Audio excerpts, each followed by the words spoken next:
Bonjour, Pasteur Elie.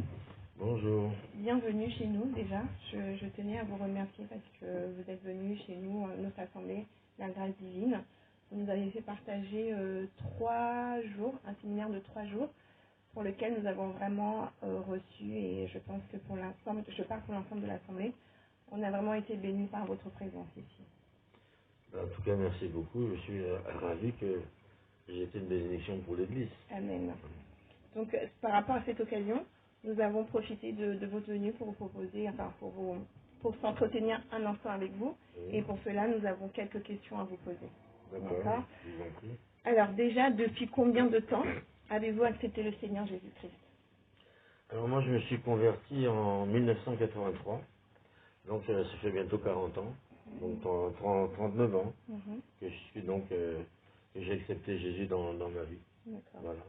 Et comment avez-vous entendu l'Évangile, soit par vos parents, par vos amis, ou comment est-ce que vous avez... En fait, la première fois, c'était par un ami d'enfance. On était vraiment très proches l'un de l'autre. Quand on était donc tous les deux donc dans le monde païen, quand on était des rockers, on a tout fait ensemble. Et à un moment donné, donc je l'ai plus donc revu. Et bon, moi j'avais vraiment sombré dans une grande délinquance, une très grande délinquance. Et le Seigneur a dit donc à mon ami d'enfance, va voir. Donc bon, mon vrai nom c'est Vasco. Bon, aujourd'hui les gens m'appellent Elie. Mais va voir donc Vasco. Et dis-lui que j'ai besoin de lui pour mon service. Il a dit, Seigneur, lui là, lui, il dit, bon, va le voir. Et il m'a rencontré un jour dans un bar, avec un pilier, on appelle ça un pilier de comptoir, avec une autre personne qui buvait. Bon, j'étais donc assez ivre, parce qu'à cette époque-là, je buvais donc à peu près 40 demi de bière par jour. Wow. Ce qui représente 12 litres de bière par jour. Voilà. Bon, j'avais vraiment une très sale vie. Une très sale vie. J'étais un délinquant. Il est arrivé dans le bar à Romainville, dans le 93. J'étais content de voir ce que c'est qu'un ami d'enfance, vraiment que j'aimais beaucoup. Et j'ai vu que dans son aspect, il avait changé. Il n'était plus habillé en pantalon de cuir, ni des bottes, mais lui, vraiment en costume, bien. J'étais surpris, je lui dis, mais dis-moi, qu'est-ce que tu fais? Il me dit, voilà, bon, je suis venu te dire que Jésus a besoin de toi pour son service. Je dis, Jésus? Ça m'a mis dans une forte colère, très forte colère. Je lui dis, c'est quelle mode ça? Il me dit, non, c'est pas une mode, mais c'est la vie. Et je l'ai rejeté donc presque violemment ce jour-là. Je lui ai dit non, tu dois, va-t'en d'ici. Et ça a aussi énervé tous les gens du bar. Il est parti. Il me l'a raconté plus tard, quand il est rentré à la maison, il a dit, Seigneur, tu vois, je t'avais dit que lui, là, vraiment, c'est pas possible. Et le Seigneur a mis donc un fardeau sur son cœur de prier pour moi. Il a prié pour moi pendant donc 1 an. Et un matin, j'étais dans un bar avec donc une copine et donc toujours pareil, par un pilier de comptoir, on les appelle. Bon, je vois encore mon ami me voir, il rentre dans, dans le bar. Ça m'a fait plaisir parce que j'aimais vraiment beaucoup. On est toujours amis jusqu'à aujourd'hui. Et il me dit, est-ce que je peux m'asseoir? Je dis, oui, tu peux t'asseoir, mais à une seule condition, que tu ne vas pas me parler de ce que tu m'as dit la dernière fois. Il m'a dit, d'accord. Alors on était là, c'était le matin, je n'étais pas ivre. Bon, on causait. Il a profité dans la discussion, il a pris quelque chose. Il a dit, tu sais, j'ai vu donc ton enfance, j'ai vu ta souffrance, j'ai vu comment donc les gens t'ont rejeté, comment tes parents t'ont rejeté. Mais il m'a dit comme ça, il faut savoir que il y a donc une personne qui t'aime. J'ai dit, moi, quelqu'un qui m'aime. Bon, je pensais qu'il allait dire, non, ma copine qui est à côté. Dis-moi. Il dit non, il me dit c'est pas ta commune, il y a quelqu'un qui t'aime. Je dis ah bon? Qui ça? Il me dit Jésus. Quand il a dit ça, c'est comme si j'avais reçu donc un poignard dans mon esprit. Je suis resté calme. Et donc il m'a posé la question, il m'a dit est-ce que tu veux venir donc dans une réunion de prière, dans une maison, une cellule. On est là entre amis, etc., des enfants de Dieu. Bon, tu viens. J'ai dit, bah oui, pourquoi pas, parce qu'ils ont dit, on va partager un peu d'une collation. J'ai dit, bah oui, pourquoi pas. Alors je suis parti dans cette cellule. Bon, au début, j'ai trouvé ça donc sympathique, c'était bien. Bon, puis un soir, ils ont su que c'était le moment crucial. Il m'a pris à part avec donc une autre personne, un frère antillais, et ils m'ont parlé de la croix. Ils m'ont parlé de Jésus. Ils m'ont pas parlé de prospérité. Non, ils m'ont parlé de la croix. Qu'est-ce que Jésus a fait pour moi? Et j'ai compris que j'étais donc un pécheur.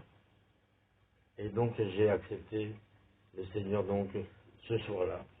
Et me voici aujourd'hui encore. Amen. Voilà. Amen, amen, amen. Alors, pour quel but, je pense que vous avez peut-être déjà expliqué par rapport au petit message que vous venez de nous raconter, mais pour quel but avez-vous accepté cette parole de l'Évangile? Très très bien. À l'époque, le message de la prospérité n'existait pas. En tout cas, pas en France. Je n'ai rien contre la prospérité, mais je trouve qu'elle est mal prêchée aujourd'hui. Donc très mal prêchée. Donc la prospérité n'existait pas. J'ai vu ma misère spirituelle. J'ai vu que j'étais donc perdu sans Jésus. Surtout, j'avais vécu donc une expérience, donc juste quelques mois auparavant, j'étais sorti donc de prison, et un soir que je rentrais donc dans un hôtel avec donc ma copine, il y a des gens qui sont venus donc pour me régler mon compte et ils m'ont tiré dessus. Il a visé la tête, il a dit bon aujourd'hui on va te buter comme on dit. Et puis au lieu de me tirer dans la tête, je ne sais pas pourquoi, mais ça c'est la main de Dieu, ils ont donc tiré au niveau du genou et là encore la balle n'a fait que traverser, elle n'a pas touché l'os. Ça m'a donné donc longuement à réfléchir. Et quand on m'a exposé la croix de Jésus, j'avais compris que ce jour-là, je partais en enfer pour l'éternité. Et en fait, c'est ça qui m'a donc motivé d'accepter Jésus, de passer l'éternité avec lui. Amen. Amen, amen. Donc, votre comportement avait-il directement changé? Comme la parole dit en Christ, nous sommes des nouvelles créatures. Bon, il y a eu donc un changement, bien sûr, mais j'avais encore donc des lacunes. Encore donc des lacunes. J'avais pas donc abandonné encore totalement donc la boisson. Bon, je fumais toujours, etc. Il y avait quand même des lacunes, mais il y avait donc quand même un changement. Mais finalement, un jour, j'ai pris la décision d'arrêter tout. Eh bien, aujourd'hui, on met l'accent surtout sur la boisson, sur l'impudicité, etc. Mais et après, on trouve que quand quelqu'un a abandonné la boisson, l'impudicité, ça y est, il est enfant de Dieu. Non, pas spécialement. Vous avez entendu pendant les 3 jours ce que j'ai prêché. Il y a des conditions à remplir vraiment pour être enfant de Dieu. Voilà. Donc il a fallu quand même un temps, c'est-à-dire ce qu'on dit dans l'Église, les gros péchés, bon, je les ai abandonnés très rapidement, l'escroquerie, le vol, bon, etc., j'ai stoppé. Il y a eu donc vraiment un changement. Dans les bars où je partais autrefois, j'avais pris donc une grosse Bible, la plus grosse que j'avais trouvée, j'ai mis dans un sac, et j'ai parté donc parler de Jésus dans les bars. Et les gens même me disaient, mais vraiment, il nous trouble. Mhm. Il y a quelque chose vraiment Il a qui s'est changé passé sa vie, hein. dans sa vie. Donc, voilà disons, comment ça s'est passé. Mhm. Voilà. Mais sinon, maintenant, ce que j'appelle les péchés les plus sournois, Mhm. c'est l'hypocrisie, les mauvaises paroles, la calomnie, etc., etc. Parce que quand quelqu'un a toujours donc ses péchés, il y a un problème dans Bien sa sûr, vie. bien sûr. Il y a un problème. Donc ça, j'ai découvert que ce n'était pas vraiment une bonne chose, et j'ai pris la décision d'arrêter. La vie chrétienne, en fait, c'est un problème de décision, Bien sûr. d'arrêter. Ouais, Voilà. très bien. Donc, encore une fois, peut-être, en fait, lorsque vous parlez, vous nous donnez sûrement déjà des réponses, mais je vais revenir sur une autre Oui, question. oui, En étant chrétien, oui, comment peut-on faire pour changer de comportement? oui. Comment devons-nous nous conduire? Sur quoi devons-nous nous appuyer pour justement correspondre à un enfant chrétien? Tiens. Premièrement, le changement s'opère Mhm. par notre vouloir. Amen. Amen. Ça vient donc de nous. Il y a des gens qui sont dans l'église, mais il y a un péché qu'ils ne veulent pas abandonner. Mhm. C'est donc le vouloir. C'est une décision donc personnelle. Mhm. Le changement commence donc à partir de là. Dès le moment où on lit la Bible, on voit donc ce qui est mauvais, on décide donc d'arrêter, de, de, de stopper. Mhm. Ça commence donc déjà par là. J'ai oublié un peu le reste de la question, c'était quoi? Tu dis oui, justement, quels sont les comportements, enfin, Bien. quelles sont les choses à Et faire pour bon, changer? maintenant, pour le changement s'opère bien sûr, donc surtout au travers de la prière et la parole de Dieu. Mhm. Je me rappelle, c'était en 1986. Mhm. J'étais dans ma chambre en train de prier. Je mettais les genoux par terre pour prier, et une montre devant moi pour augmenter toujours mon moment de prière. Ce jour-là, j'étais donc agenouillé en train de prier pendant 3 heures. Bon, c'était quand même très courant pour moi. Ok. Et subitement, j'ai fait donc une vision. Mhm. Une vision vraiment, j'ai vu devant moi une coupe, une grande coupe. Mais à l'intérieur, donc, il y avait de l'eau sale, l'eau nauséabonde. Mhm. Et je détournais le regard pour ne pas regarder cette coupe, mais elle était toujours devant mes yeux. C'était vraiment horrible. Et c'est là que l'Esprit m'a dit, est-ce que tu comprends ce que c'est donc la coupe? Mhm. J'ai dit, non, Seigneur, je ne comprends pas. Il me dit, c'est le cœur de l'homme. Ça m'a effrayé. Mhm. Voilà le cœur de l'homme. C'est-à-dire une impureté, une saleté, quelque chose qui semble mauvais, nauséabond. Voilà le cœur de l'homme. C'est une vision qui m'a profondément touché, qui m'a effrayé, je peux dire. Parce que je suis aussi un Ouais, homme, bien sûr. évidemment. Et j'ai redoublé donc de prière. Quand je partais au travail, entre la pause, je priais. Mhm. Dans le métro, je priais intérieurement, Mhm. etc. Je priais donc sans cesse. Quand je rentrais chez moi à la maison, je courais dans ma chambre, je me jetais à genoux, donc je priais. Je prenais aussi donc la parole de Dieu, parce que bon, certainement que Dieu avait quelque chose à me dire. Lisais, etc. En fait, le changement aussi dans notre vie commence donc par une prise de conscience. Ce jour-là, j'avais donc une prise de conscience. Et pendant les 15 premiers jours, j'étais brisé. 15 jours, j'étais brisé. Je priais sans cesse. Et c'était un samedi matin. J'étais toujours là dans ma chambre à coucher, je priais. Et je refais donc la vision. Mhm. J'ai vu donc la coupe avec de l'eau vraiment sale. Et pendant que je priais, j'ai vu donc comme un jet d'eau propre, limpide, lumineux, qui descendait dans la coupe. Et au fur et à mesure que je priais, ce jet d'eau, donc, enlevait donc toute la saleté. D'accord. La saleté. Et jusqu'à un moment donné, donc, La coupe, l'eau à l'intérieur était vraiment spectaculaire, vraiment très propre. Et donc aussi, la coupe débordait. Et c'est là que le Saint-Esprit me dit encore, est-ce que tu comprends donc la vision? Je dis, oui Seigneur, je comprends. David a dit, ma coupe déborde. Il ne parlait pas de sa coupe avec laquelle il buvait. Bon, ça pouvait, il peut donc y avoir aussi plusieurs explications. Sa coupe, c'est ma coupe déborde donc de l'abondance. Mais là, il était question que sa coupe, c'est-à-dire son cœur, amen, donc débordait de la pureté, de la grâce donc de Dieu. J'ai dit oui Seigneur, j'ai compris. Et j'ai compris donc qu'est-ce qu'il fallait faire dans sa vie.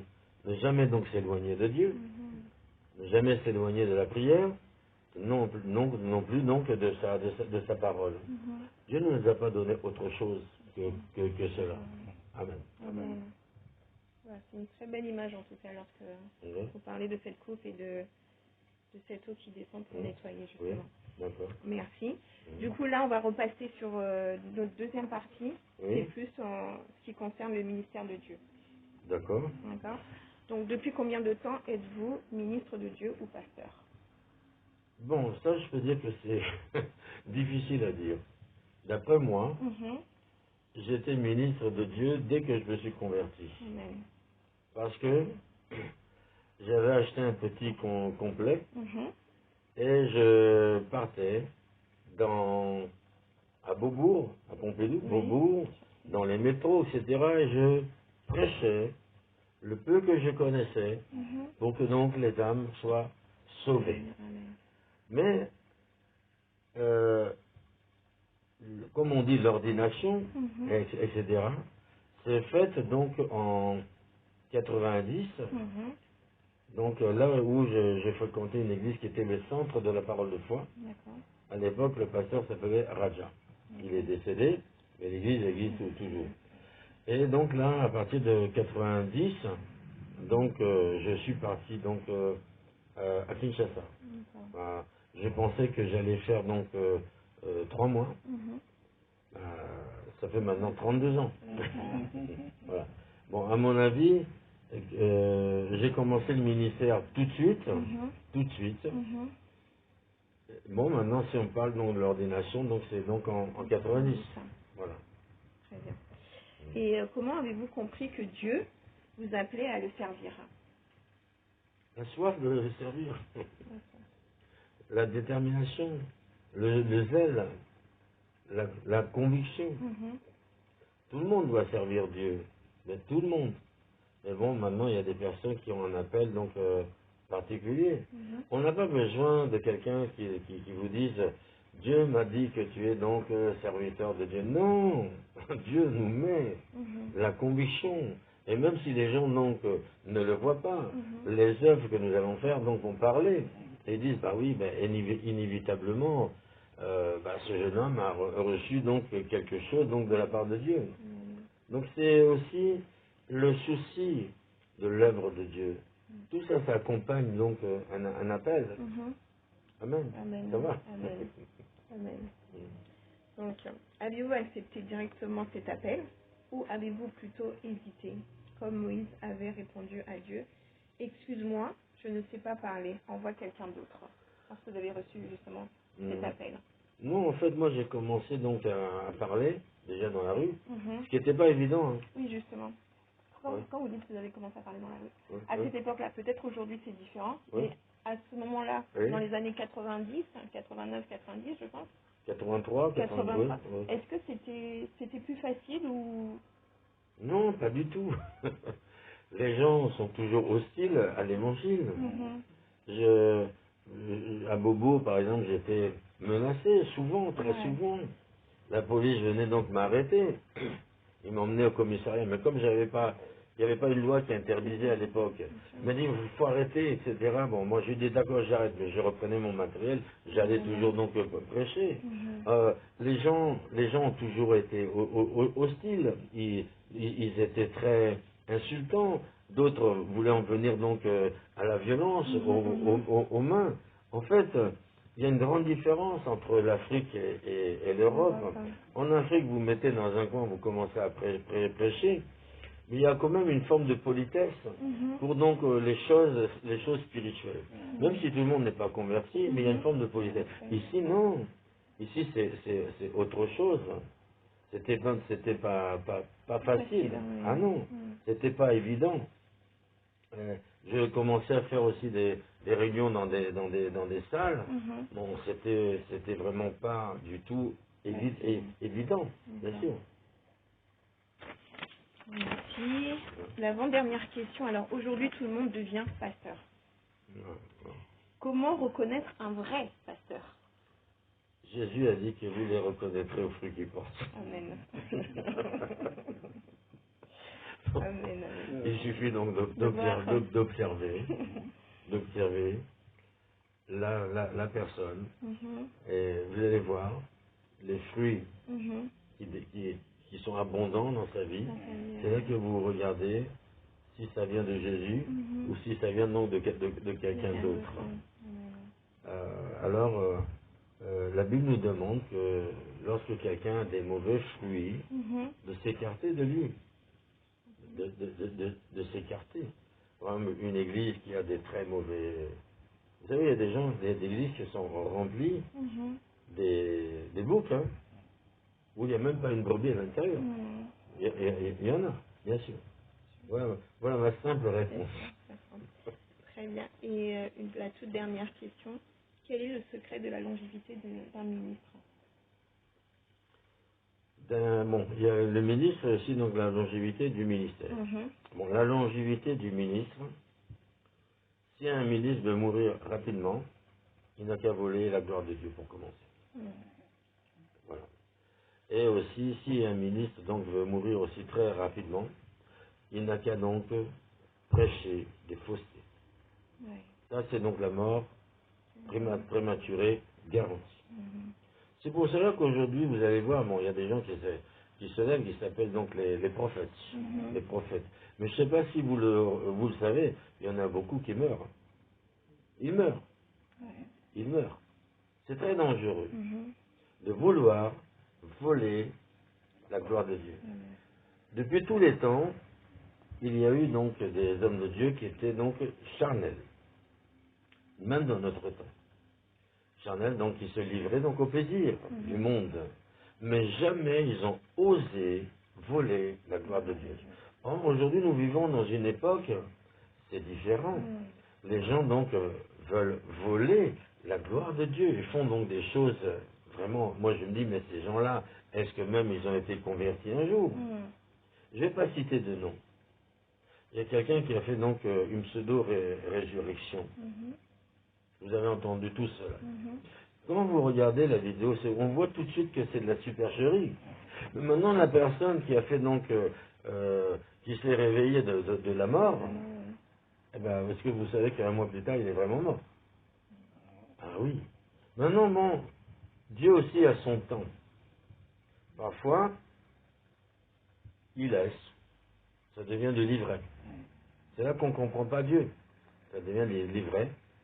Les gens disent, est-ce que tu veux qu'on aille déraciner l'ivraie? Il dit, non, non, non, non. Laissez. De peur que vous ne déracinez donc le blé. Laissez, ça va croître ensemble. Bon, Dieu aussi a sa justice. Que nous, on ne peut pas comprendre. Il y a donc des ministres, s'ils ne sont pas morts physiquement, ils le sont spirituellement. Et ça, donc, c'est même pire. C'est même pire. Donc, voilà. Comment donc un homme de Dieu peut donc avoir une vie raccourcie, donc voler, bafouer le sang de Jésus, le sacrifice de Jésus, le bafouer. Élever donc quelqu'un d'autre au lieu de Jésus. Et ça, c'est très dangereux. Ça, c'est donc vraiment une mort assurée. Voilà. Maintenant, en parlant du ministère, bien, il peut y avoir beaucoup de causes à une extinction d'un ministère.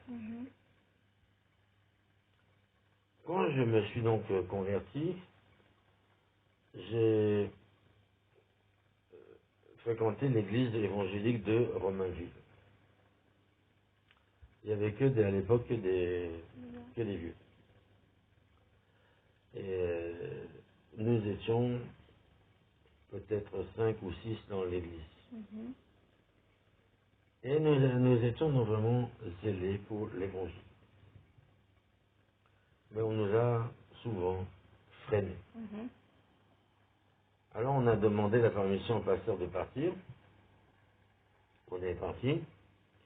L'église aujourd'hui n'existe plus parce qu'en fait, tout le monde est mort de vieillesse.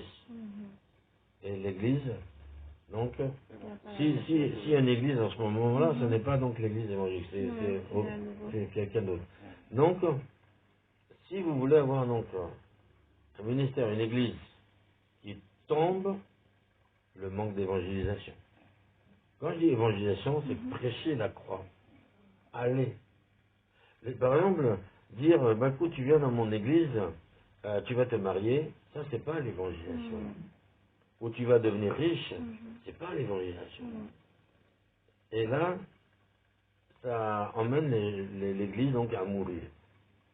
Que se passe-t-il? Il y a des églises qui ferment, donc comme ça, hein, physiquement, d'autres spirituellement elles ferment.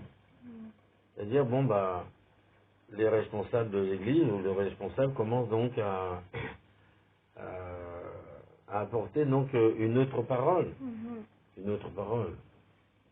Mais la meilleure chose pour que donc une église ne ferme pas, déjà il faut aussi voir l'appel que vous avez reçu. Aujourd'hui, tout le monde est prophète. Tout le monde. Oh, je suis prophète. Ils ne savent pas même pas qu'est-ce que c'est donc le prophète, ni même la prophétie. Oh, je suis prophète. Tout le monde est prophète, tout le monde est prophétesse. Et quand vous circulez, c'est toujours les mêmes bêtises qui sont en train de parler. Il n'y a pas donc de nouveau, rien. C'est donc, c'est faux. Déjà d'une, voir déjà votre appel pour commencer. Il y a des gens qui ont été donc appelés par Dieu, mais il y a des gens qui ont été appelés donc par eux-mêmes, ou donc par des personnes. Donc vérifiez donc l'appel. Ensuite, vérifiez donc la place dans le ministère. Par exemple, une personne qui a un ministère donc par une d'évangélisation, au bout d'un certain temps, ça n'ira plus dans l'église. Il y a une expression au Gabon qu'on dit que chacun doit être dans son couloir. Chacun doit être dans son couloir. Ça, parce que vous voyez, bon moi j'ai plus un ministère donc d'évangélisation et prophétique. Je n'ai jamais eu vraiment donc tel quel la patience qu'un pasteur doit avoir. Voilà. Et il faut donc voir, je répète, la place. Est-ce que vraiment je suis donc à la bonne place? Donc ça peut faire. Maintenant aussi, le manque de consécration. Donc tout le monde peut être à sa place, mais il y a un manque de consécration. Il y a donc à la longue un refroidissement spirituel qui se passe. Et ça va jouer donc sur l'Église, et l'Église finira donc, non seulement il y aura donc une difficulté d'expansion, et finalement ça finira donc par freiner. Mais j'attire surtout le premier point, une Église qui ne fait pas d'évangélisation est vouée à l'échec. Et quand je parle d'évangélisation, c'est pas seulement donc le pasteur qui établit, c'est tout le monde. Et s'il y a bien quelque chose que Dieu a sur le cœur, sur son cœur, c'est l'évangélisation. C'est pas les voyages aux États-Unis. Dieu veut des âmes. Et c'est à nous donc d'aller les gagner. Voilà. Merci. Et on arrive à la fin de notre entretien. Oui. Et la dernière conclusion, enfin plutôt la conclusion, quel conseil à donner aux enfants de Dieu et aux pasteurs et aux ministères? Le conseil que j'ai donné pendant les 3 jours, le grand conseil aujourd'hui, vous me chercherez et vous me trouverez. Si vous me cherchez de tout votre cœur, j'aime le verset que dans ma détresse, j'ai crié à l'Éternel, j'ai cherché l'Éternel, il m'a donc délivré. Le conseil, c'est de marcher avec Dieu, de ne pas s'écarter de la parole de Dieu et de la prière, et de mettre en pratique ce qui est écrit dedans. On ne peut pas donner un autre conseil mieux que celui-là. On ne peut pas dire, bon écoute, il faut que tu fasses ceci ou cela. Non, tout commence par la parole de Dieu. Et donc la prière, une communion avec Dieu. Rétablir donc sa propre communion donc avec l'Éternel. La paix, la joie, le bonheur, la prospérité commencent comme ça. Amen. Amen. En tout cas, merci beaucoup. Je vous en prie. J'espère que vous avez été bénis aussi de venir Bien sûr. nous Bien sûr, apporter la parole. Bien En sûr. tout cas, pour ma part et pour toute l'Assemblée, en tout cas, merci beaucoup. Ok. Et bon retour. Et on espère vous revoir bientôt plus longuement. D'accord. Il n'y a pas de problème. Voilà. Soyez bénis. Ok. Merci beaucoup pour l'interview. D'accord. Ok.